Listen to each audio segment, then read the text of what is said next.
Hi kids. So the other day I was up under the car changing my oil in my gearbox, and I noticed that my driver's side axle is rattly, the boot's ripped on it, lots of problems with it. And I just happen to have this AutoZone Duralast cheapo driver's side axle. So we're gonna go ahead and throw that in. Since I've actually gotten really good at doing this, I think I can do it pretty quickly these days. Got the bucket. Always have your bucket. Got the wheel off. Here's your brake rotor, okay? And here's what we're looking for. If you didn't see the other video, this is what made me decide to want to change it. You can see that the boot's ripped. Now, I don't really worry about the boot until the axle itself actually fails. But it's torn at this end. It's also torn at this end. So we don't have adequate lubrication in this at all. If I hold the rotor and twist back and forth on this axle, you hear all kinds of movement in there. That's a problem.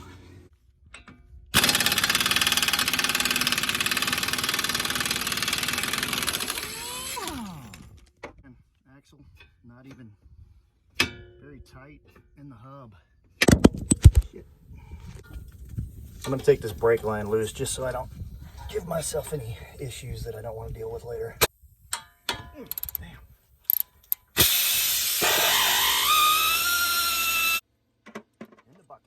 There, now everything's loose.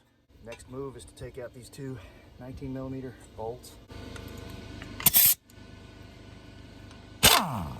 Harbor Freight earthquake. Grab the other side of this because it's spinning. Bolt. Bucket. The top one. Now that both of the bolts are out, drop my jack down so I can get at this a little better. Just take my jack out of the way altogether. There we go. Let's pull this axle out. As I showed you before, it's really not in there very hard. So it should be able to just wrestle this side out. There goes that. Kind of feel like this side axle is actually easier to replace than the passenger side because you don't have that intermediate shaft and that bracket in your way. Instead, all you got to do is get something behind this hub and pop it out. I'm going to do that with this great big screwdriver. Just smack it in there a little bit.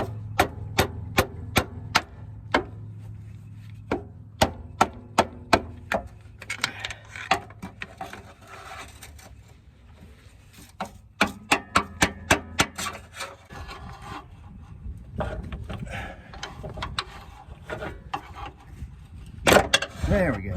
Woo. Mating it out. Yeah, that is a rattly piece of junk. So much play in that thing. As you can see, it's got a hole in it. And a lot of play. This end also has a lot of play and more holes in it. Let's get them in here side by side. Make sure they're the same length. Because, you know, it's AutoZone and, you know, they're not known for being perfect. Reassembly is opposite of disassembly. Clean that up real nice. Slide her on in. My seal looks good. I just put that seal in when we redid the transmission. Smack that in there. Give it a couple of tugs to make sure. Whoops. Make sure it's locked in. See? I should not be able to pull that out with my hand. I'm having a little trouble getting that to slide back in there and seat, so I'm going to take my old nut, the used one, put it on here and bump this a little bit with my great big hammer.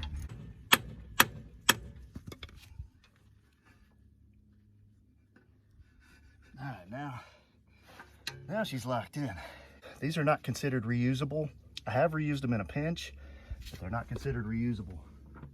That's why when you usually get an axle, they'll give you a new one. If they didn't give you a new one, you should probably go ahead and order one. Now, I've mentioned this before, that this part of the process is mostly a wrestling match. So what we have to do is get the threaded end of this assembly into the hub without destroying the threads. That's the part that makes it a challenge. It might be a little easier if I took the caliper off and all that stuff, but I don't think so. See there? It's not that hard, is it? It's already in. Let me turn on that a little bit to get things to go together a little better. Get the brake line up out of the way. There we go, kids. Next move is to wrestle the strut back in place.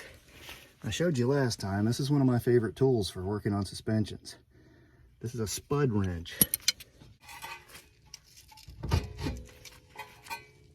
Where I take my spud wrench, start looking for the hole. That's actually what this thing's designed for. It's to help you line stuff up. See, once I get this tapered aspect of this wrench, lets me work that in, then things are pretty well lined up. If you don't have a spud wrench, I don't know if you're cool enough to talk to me. I'm trying to do this video where you can't see up my nose, but I probably failed again. All right, there's the top bolt. Let's get the bottom one in.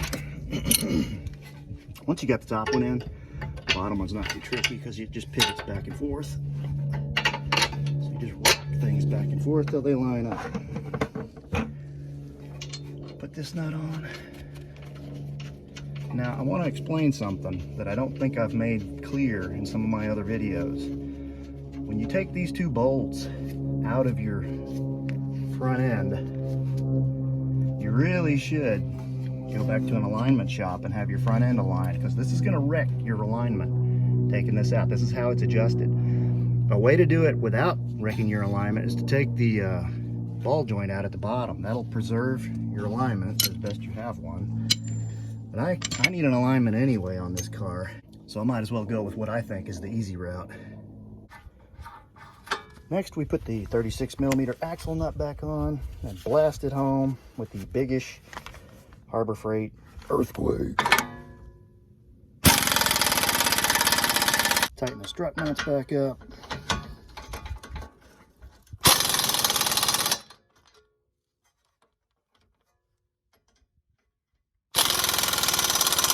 Are we done yet? Let's go to the bucket and find out.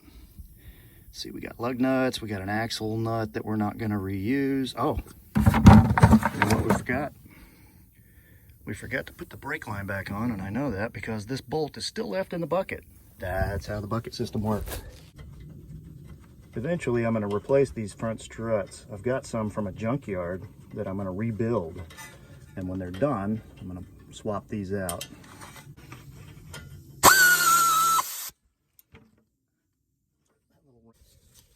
The last step is to peen over the edge of this, not ping, peen, like a ball peen hammer.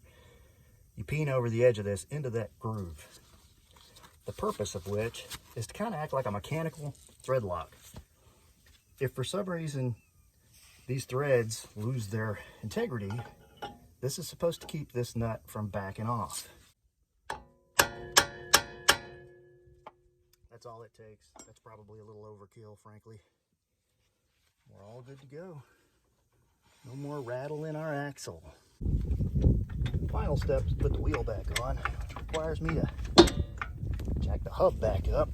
But you have to do that in such a way where the jack doesn't end up in the way of the wheel.